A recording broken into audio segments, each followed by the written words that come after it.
今年嘅2021年4月，我對外宣告貼中咗一條高考題目。但係我覺得作為補習老師，如果真係錫學生，可唔可以攞個最高嘅誠信出嚟？再加上我明白時間係最好嘅證明。睇下我台面上面嘅證據啦。喺4月，我話我自己所貼中嘅唯一一條就係高考嘅 writing 嘅第2條商業道德。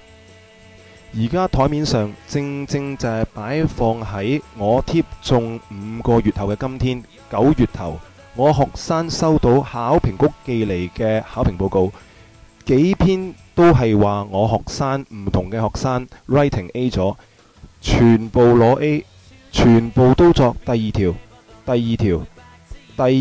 嘅企業道德，而當中包括呢一篇攞到18/18 A 中之 A 滿分嘅 writing 之作，而佢作嘅第一句就係我上堂成日口都噏爛嘅大家樂扣飯鐘錢。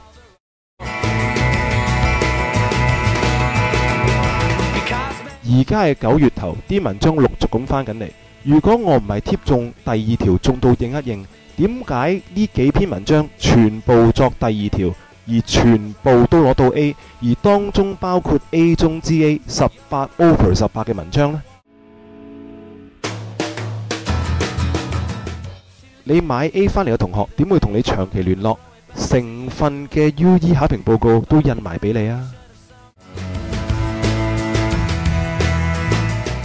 如果睇廣告睇啲誇張嘅廣告，貿然就相信，我中一條你覺得唔夠誇張，所以唔揀我。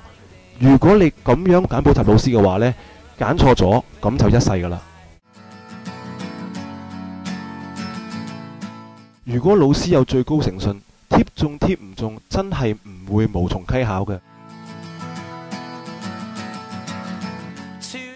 睇多啲數據就知道應該點樣揀補習老師。保得我 UE Plan A Plan B 加埋 Grammar 全年嘅同學唔係傻㗎，全部會考過20幾分㗎。佢哋全部上網睇晒我啲片，做晒 research 先入嚟㗎。